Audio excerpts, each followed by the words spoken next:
Muri Repubulika Iharanira Demokarasi ya Kongo ibintu ntabwo bikomeje koroha hagati y'abatavuga rumwe n'ubutegetsi ndetse n'ubutegetsi bwa Perezida Felix Antoine Tshisekedi Tshilombo.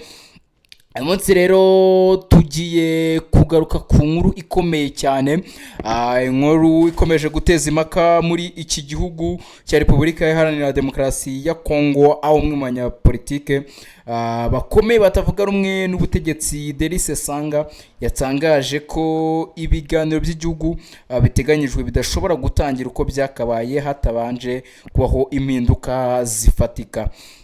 Delice Sanga yavuze ko amahoro adashobora kubakwa mu gihe hari abaturage bafunzwe kubera ibitekerezo byabo, abandi bambuwe passport ndetse hakaba n'abavuga ko ubutabera budatanga icyizere.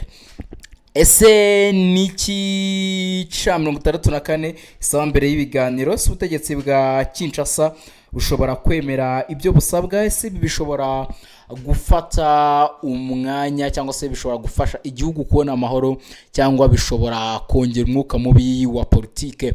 Byose nibyo ugiye gusobanukirwa kuko wahisemo neza ugahitamo gukurikira The Quick Times News. Nanjye cyo ngusaba no kujya hari subscribe ugakandaho ubundi tugakomeza kubana muri gahunda zitandukanye. Mu kiganiro cya Space Live cyateguwe n'umunyamakuru Stanisi Bujakela Chiamala, Delice Sanga yavuze ko mbere yo gutangira ibiganiro bagomba kubanza kubaho icyizere hagati y'impande zombi. Yagize ati ko ibiganiro bidashobora kugenda neza igihe abantu bakomeje gutinya kuvuga icyo batekereza cyangwa igihe hari abumva ko uburenganzira bwabo butubahirizwa. Asobanuye ko ibiganiro nabyo bisaba umutekano, ubwisanzure ndetse n'icyizere. Yavuze kandi ko imyanzuro izava muri ibyo biganiro igomba kuzashyirwa mu bikorwa, atari gukora ibiganiro gusa bikarangirira mu magambo. Delice Sanga yavuze ko hakenewe ibyo yise ingamba zo kugabanya ubushyamirane bwa politike. Mu byo yavuze harimo kurekura abantu bafunzwe. Delice Sanga ahangaha ari gusaba ko abanyapolitike bagiye bafungwa ndetse n'abandi bantu bagiye bafungwa kubera impamvu zitandukanye za politike, harimo imyigaragambyo ndetse n'izindi, babanza bagafungurwa kugira ngo batangire ibiganiro. Ubwo n'ibiganiro hagati ya 64 ndetse n'ubutegetsi bw'Kinshasa. Kandi yavuze ko bagomba kwanza gusubizwa pasiporo abantu bambuwe uburenganzira bwo gutembera. Ari abantu leta ya Kinshasa yari yarambuye passport, twagiye tubabwira amakuru atandukanye. Rero yasabye ko babanza kuzisubizwa kugira ngo nabo basha kuba bajya hanze babone uburyo bagiye, kuko muribuka Delice Sanga bwo yaravuye mu myigaragambyo tariki 12 Kanama niba nibuka neza, yabuze uburyo ajya kwivuza hanze kandi yari yakubiswe yakomeretse kubera ko yari yafatiwe passport. Rero yasabe ko n'abandi bose basubizwa passport zabo bambuye. Ikindi ni ukurikiza amategeko mu butabera. Ubona ko amategeko mu butabera ari muri Repubulika Iharanira Demokarasi ya Kongo asa nkaho hari uruhande rumwe areba, hari n'urundi ruhande atareba. Ibyo rero Delice Sanga nabyo yabanje biri mu byo yasabye kugira ngo ibiganiro bibashe kuba byagenda neza.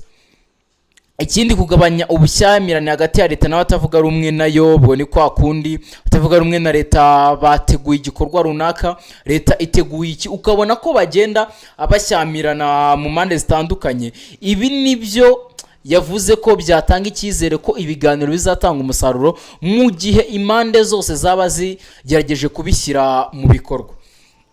Impamvu 64 ibona ibi nk'iby'ingenzi, nk'uko Delice Sanga abivuga, ibiganiro bigomba kubera mu mwuka w'amahoro. Iyo hari abavuga cyangwa hari abantu bavuga ko bahohotewe, ibitekerezo byabo bishobora gutuma habura icyizere hagati y'impande zose. Yongeyeho ko iyo habayeho kugabanya ubushyamirane, uruhande rushobora kwitabira ibiganiro rwumva rufite umutekano. Avuze kandi ko intego atari ugutsinda uruhande rumwe cyangwa urundi, ahubwo ari ugushakira igihugu igisubizo kirambye. Delice Sanga ntago afata ibi biganiro cyangwa se ibyo bazaganira n'ab'i Kinshasa nkaho ibitekerezo bimwe bishobora nyine gutuma uruhande rumwe rutsinda urundi ntirutsinde, ahubwo we maravuga ko ari uburyo bwo gushakira igihugu igisubizo kirambye. Avuga ko kandi ko iyo habayeho kugabanya ubushyamirane buri ruhande rushobora kwitabira ibiganiro rwumva rufite umutekano. Ni bimwe mu byatangajwe na Delice Sanga. Ikindi kandi ku kibazo cya Benjamin Babunga, nubwo Delice Sanga atigeze atangaza amazina menshi, yavuze ko hari dosiye zikurikiranwa na C64. Muri izo harimo ikibazo cya Benjamin Babunga.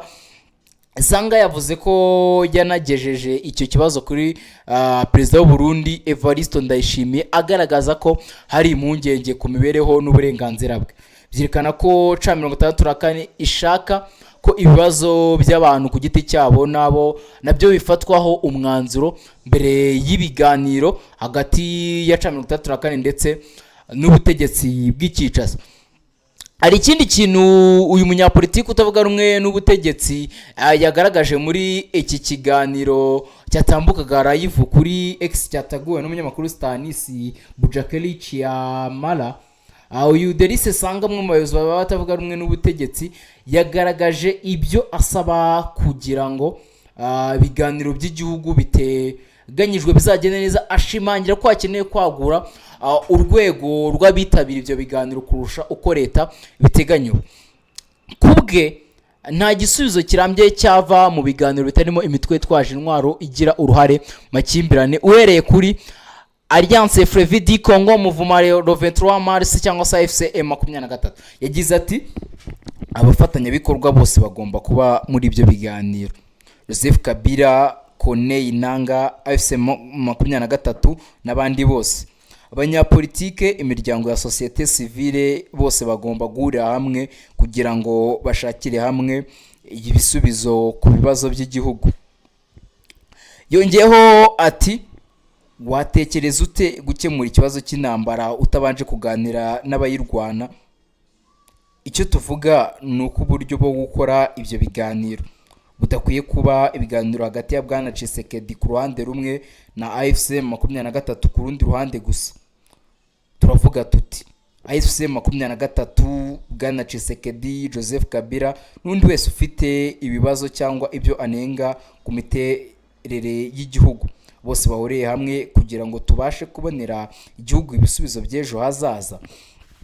Ubwo yabazwaga niba batavuga rumwe n'ubutegetsi bo muri Kinshasa batifuza kwitabira ibiganiro bitarimo FCM23, Kabila n'iri huriro rya Souvenir la République démocratique du Congo rye, Sanga yatanze igisubizo kidashidikanwaho. Yagize ati ibiganiro bitarimo abantu bose bafite uruhare mu bibazo ntibyatanga ibisubizo byazana amahoro, umutekano n'ituze mu gihugu cyacu.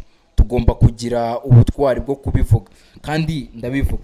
Ibyo ni bimwe mu byatangajwe na Delice Sanga. Delice Sanga uzwiho ko atavuga rumwe n'ubutegetsi bwa Kinshasa, ariko nanone akaba aziho ko atavuga rumwe na AFCM23.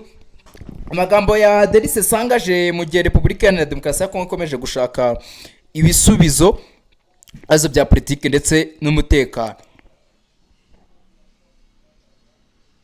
Ku ruhande rumwe hari abashyigikira ko habanza kubaho ingamba zongera icyizere mbere y'ibiganiro.